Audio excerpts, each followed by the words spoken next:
Today on WATv News, we look at people's favorite classic movies. We talk about the new WATv setup and the Bears' entry into the playoffs. And WATv starts now.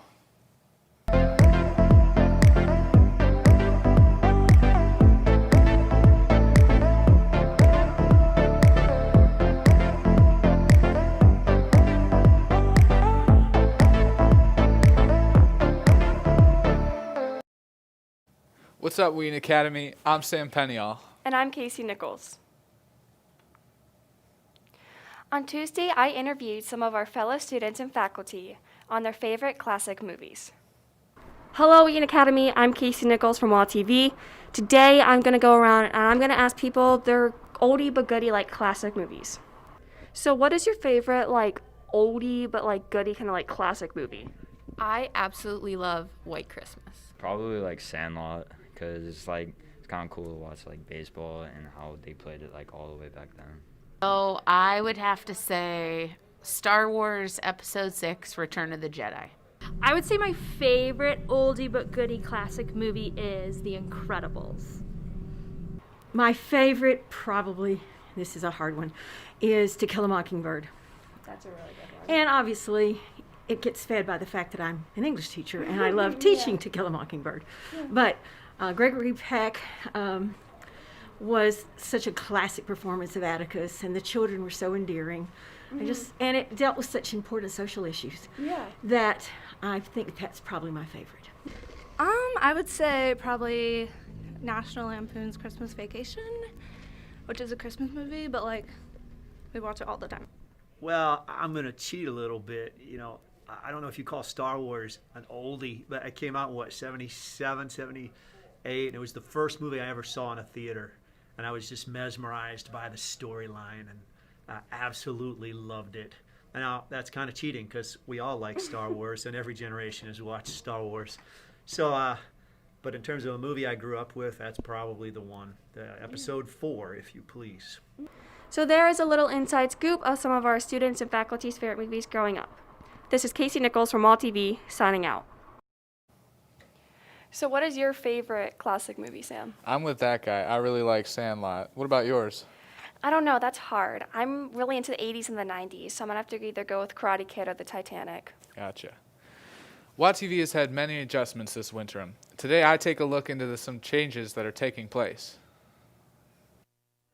WATv is looking more different than ever, and with new Winterim and COVID directives, the new experience of WA filmmaking is coming together in a strange new way. This year, WATv students will be practicing filmmaking with their technology and testing out live filmmaking in an attempt to improve the WATv experience. This new way of filming, if successful, will likely change the way students watch WATv in the future and create a more live experience.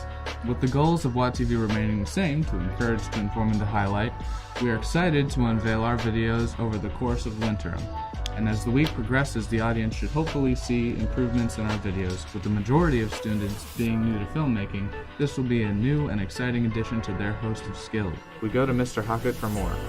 So what makes this class unique is that we're actually doing things live this year and trying to see whether or not we can do something live for next year. This is Sam Peniel from WATv. That was really cool. I think one of the big parts of WATv that's a big change nowadays is the fact that we are actually broadcasting live, which is great for me because now all my rants and mistakes are live for all of your viewing pleasure. Yeah, for sure. It's definitely a lot more nerve-wracking than it was last year. Josh Discolo and Katan Fajesaman discuss the Bears' close entry into the playoffs. On January 3rd, the Chicago Bears were badly defeated by the Green Bay Packers, losing 35-16. This wraps up the regular season, giving the Packers the #1 spot in the NFC, with 13 wins and 3 losses. Despite this loss, and thanks to the Los Angeles Rams defeating the Arizona Cardinals, the Bears secured a wildcard spot with 8 wins and 8 losses, and will be continuing into the playoffs. This Sunday, they will be headed to New Orleans to face the #2 spot, the Saints, and the winner of this game will advance in the playoffs to play the Green Bay Packers. For Darrell Patterson with some running room, and look out! The big fella's across the He's inside the 30. Breaks a tackle to the 10. Patterson goes the distance. 102 yards. With the weather changes this week, we wonder if 10 minutes of sun is even possible. Here to give us our weekly weather report is Osa Aroko. Hello, Eaton Academy. I'm Osa Aroko, back at it with your daily weather report. As you can see, Wednesday through Friday is all doom and gloom, with the average temperature being only 33 degrees. Luckily, it does go back up on Saturday to 34 degrees, and the sun does peak a little bit. Then on Sunday, it drops back down to 31 degrees, and then the sun peeks its head out a little bit more. See, on this date, January 6th, typically it's at 27 degrees. But last year, for another strange reason, it's at 44 degrees, but today it's at 33, which is again a little bit ahead of the average temperature that it typically is, but not quite where we were last year. Back to you guys at the desk. There's a new Heisman Award winner, and it isn't a quarterback. For the first time in 29 years, Devonta Smith won the award as a wide receiver. The best player in college football this year had double the first place votes to his nearest competition.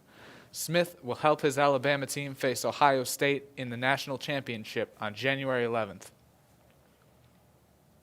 This week, Jeopardy will air their final episodes with Alex Trebek as their host. Before his death, Alex filmed one last week of shows, and those are playing this week from 3:30 to 4 o'clock. Trebek was quoted yesterday on the show saying, "People are suffering for no fault of their own. We are trying to build a gentler and kinder society, and if we all pitch in just a little bit, we're going to get there." Macy's department store has decided to close its Water Tower Place location after 45 years on Michigan Avenue in Chicago. The 17,000 square foot location will leave a big hole in the mall's entrance. Macy will begin to run a clearance sale for the next 8 to 12 weeks as it tries to clear out its inventory.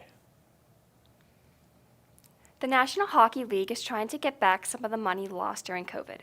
In another marketing move, the NHL sold its naming rights for all 4 of its divisions. The 4 will now be called the Scotia North Division, the Honda West Division, the Discover Central Division, and the Mass Mutual East Division. That's all for us today. Hit us up with your comments and story suggestions to our Instagram account at WAtv. Thanks for tuning in. From all of us in Studio 22, have a great day.